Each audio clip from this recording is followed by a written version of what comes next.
Hello and welcome to the Ingerati studio at the European Utility Week. We are live. I'm Sofia and I'm joined by Taco van Berkel and Fonger Ypma. So Fonger is the responsible for innovation strategy at Eneco Innovation and Taco is the business developer for immobility.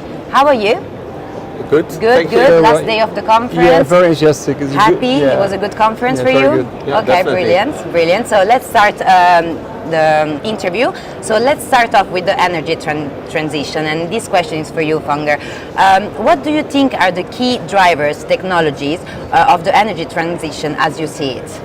So I think the energy transition is really accelerating at the moment, and I think as Eneco we want to play an active part in it, and basically we see disruption in all parts of the value chain where generation is disrupted by marginal costs going to zero. So it's because of all the renewables in the industry. This means that the flexibility becomes much more important. But on the trading side, we see the upcoming of more peer-to-peer business models that will disrupt the trading.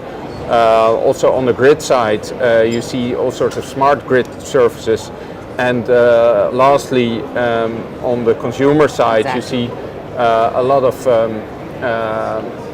smart energy services rather than just energy supply, and because competition is getting so fierce for the customer relation, and all in all, I think the most important driving forces for this is the Internet of Things technology that makes many things possible, and the digitalization that comes with it.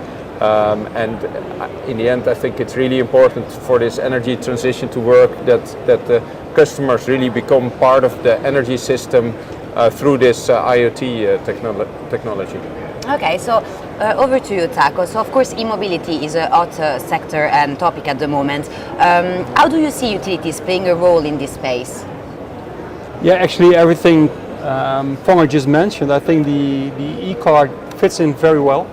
So it is a new big consumer. Mm-hmm. So and the thing is that it's very much suitable for time of use management. So when do you charge your car? Can it be when wind is blowing or sun is shining, so when renewables are really produced? Mm-hmm. Also, if you're afraid for grid congestion, cars are, in our opinion, quite easily to seduce actually the drivers or the people who charge their cars. And there comes in one of the roles for utility, maybe together with others, to really be a provider of comfortable charging, but also seducing the drivers to charge when it's beneficial to the energy environment. So having said that, it's a perfect match. There's multiple parties than utilities. I think especially for utilities we should focus on, well, time of use pricing. Can be on several locations because you charge your car at your workplace, on the go. But within the complete geographical map where you can be with your car, we think home is the domain for utilities. The home domain is scalable. Mm-hmm. We know as utilities, especially Eneco is very involved in smart home. We know a lot about the home energy management. So if you want to play a role in the ecosystem of the home with the car, it's really disruptive. Up until now there was petrol in the car. Now you're going to put your private energy in the car. Mm-hmm. So the home domain, I think, is the domain for utilities to accelerate in e-mobility. Understood. So what do partnership looks like, and is the competition inevitable, or will the utilities cope together? I think coping can go together with competition, but competition comes in anyway, no doubt about that. And I think that there's a good role for those who focus on renewables. Mm-hmm. Cars are very suitable to manage the spread within the volatile market caused by renewables. But we have to cope as well. I think if for instance, Eneco is a local player, we develop services, software as a service, or maybe services a little bit further than software. Yes, to scale them, we need some partners outside our region to also put them into their markets to really have them skilled and make them feasible and liable. So there is partnerships and competition. So competition on regional scale and partnerships on a broader scale. More interesting maybe is partnerships with another world. It's the car manufacturers, so the car makers world. Get back to IoT. All new cars will be connected from 2019, when it's by law you have to have a SIM card in your car. So there's the car and IoT as well, and actually all the e-cars are already connected. So this gives a great opportunity communicating with the car. We've already started with such applications with our Jetlix app, and it gives us the opportunity to actually partner with people like Tesla, BMW, Mercedes, Volkswagen, Renault, etc. These are new partnerships, so I think they are definitely necessary to accelerate this world. So, and Fonger, speaking about partnership, smart home is another hot topic, of course. Is the model similar to what Taco just said? Yeah, I think so. So in the smart home world, where we are quite active with our smart thermostat that also acts as an energy insight device, the tone, we see that what can make utilities successful in this space is the fact that the smart home is really about services, not about things. So that's why someone with a long-term relation with customers is suitable to enter this market, and we think utilities have a right to play there. That being said, for instance, telecom companies are also moving into the same space, and we have to think creatively about how to work together. And the other thing is geographical expansion. As Taco said, Eneco is a utility that is mainly focused on the Netherlands.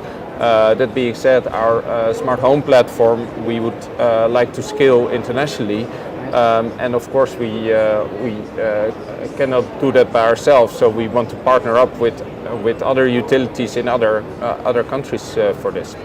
Can I ask you both something? Do you partner with startups? Yeah, of course. Inevitably, yeah. Inevitably. Yeah. Did you have a look at plug surfing for the charging? What do you think about? They have an Initiate program, and I think they actually won the.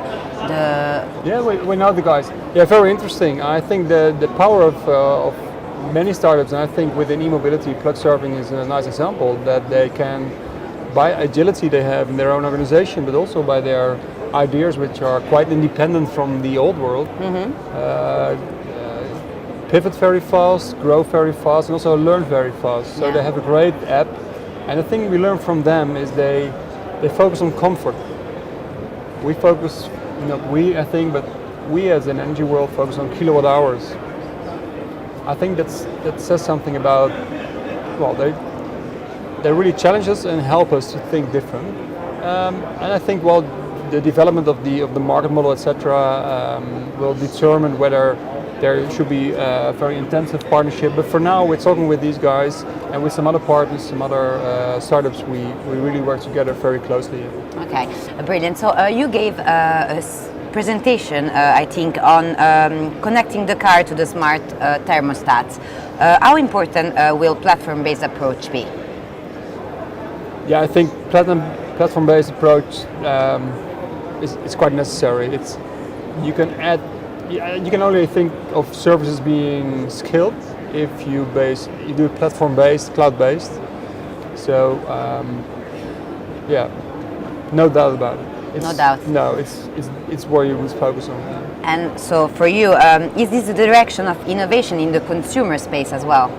Yeah, I think so, definitely. I think if utilities want to have a role to play in the consumer space, they need to become an energy service provider, and the way to our strategy is to try to deliver these services through our smart home platform, and that means that you have to have a platform that is open also for services of other players, and together you can make business and help the accelerate the energy transition along the way.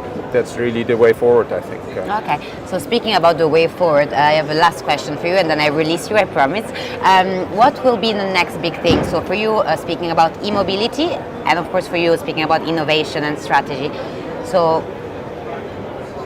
No, I think one of the things, and you also see it here in the consumer space, is really the role of the home battery, and all sorts of things that you can services that you can build on it.